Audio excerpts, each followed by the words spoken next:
From an engineering point of view, a fundamental transformation is also taking place. And it's important for you to see how this happened. There was a narrowing definition of what counted as engineering work. There were a couple of sources of this. The first involved fear by engineers, fear of increasing production quotas. There was a flight of engineers from production to R&D. The demands for production kept going up and up and up and up. And engineers were afraid of raising any questions about policies, raising any questions about plans, for fear of imprisonment, for fear of death, for fear of marginalization. The Communist Party had asserted its leadership, and so engineers began to define their work in narrower and narrower terms. But more importantly, under Stalin, there was a fundamental transformation, a fundamental restructuring of engineering education that's symbolized most importantly by a shift of authority from the Ministry of Education to the industrial ministries, which Graham lays out on page 70. When we transferred authority from the Ministry of Education to the industrial ministries, new kinds of education emerged, where fields of engineering became defined entirely according to specific production tasks. Graham quotes Harley Balzer, for example, who writes, quote, "Each commissariat sought to train its own staff in specialties so limited that they bordered on the absurd. The commissariat of light industry included engineering specialties for the compressors in each type of machinery. The commissariat of heavy industry insisted on separate engineers for oil-based paints and non-oil-based paints. The commissariat of agriculture trained agronomists for individual crops and trained veterinarians for each type of animal." So you see what's happening.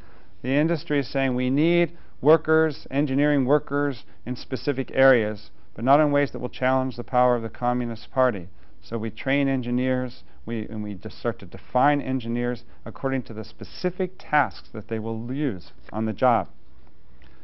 Graham also quotes Nicholas DeWitt, quote, "The very number of specialties in Soviet engineering education reflects the continual narrowing and redivision of traditional engineering training.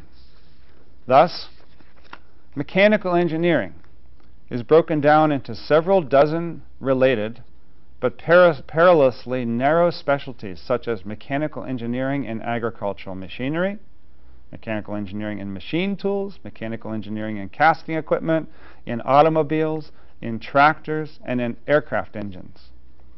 There are training programs for metallurgical engineering specialists in copper and alloys, specialists in the drilling of petroleum and gas wells, or in the exploration of coal deposits, for civil engineering specialists in bridge design, in building large-scale hydrotechnical structures, or in erecting industrial buildings. This fragmentation is characteristic of every field of engineering." And perhaps most graphically, Graham tells us a story about meeting a woman, a young woman, who calls herself an engineer. And he asks, "What kind of engineer are you?" She says, "I'm a ball bearings for paper mills engineer." He couldn't believe it. But nonetheless, it was true. Under the Stalinist regime, engineers were marginalized, the traditionally trained engineers were marginalized, and then engineers became redefined as basically cogs in the big Soviet machinery. And the kind of humanitarian engineering that Pelchinsky proposed and would have pushed became totally inappropriate. In no way would engineers consider anything beyond the narrow technical tasks to which they were assigned. And so, engineering education not only is fairly narrow as it was under the Tsarist regime, with just some, say, humanities and social sciences, there are no humanities and social sciences. The only non-technical courses that students took included the history of the Communist Party, so they understood the authority that lay above them, a course in dialectical materialism, which is the fundamental Marxist analysis of history, history divided into three parts, basically: pre-capitalist economic formations, capitalist economic formations, and socialist economic formations. and finally a course in political economy, which helped them understand the political policies of the Communist Party and what it was they were supposed to be fulfilling through implementation.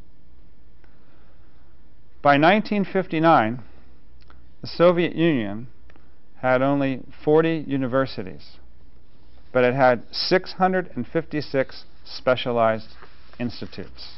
So can you see what's happening? Under the industrial ministries, lots of schools get developed, training people called engineers who are defined in very, very narrow terms. But this is a government that's committed to technology. So having an engineering degree, having some engineering experience, having a connection to engineering is deemed also to be important. We can see that by the fact that from 1956 to 1986, the proportion of engineers in the Politburo, the leading, the centralized governing body of the Communist Party, increased dramatically. In 1956, 59% of the members were engineers.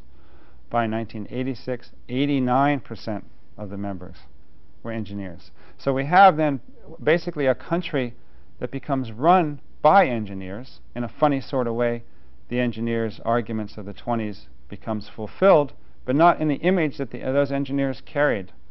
Rather, the people who are running the country are engineers trained in a super narrow way. People who are incapable or not trained to be thinking about the many dimensions in technical problem solving. That's left entirely for the party leadership. Over time, then, the social status of engineers declines dramatically.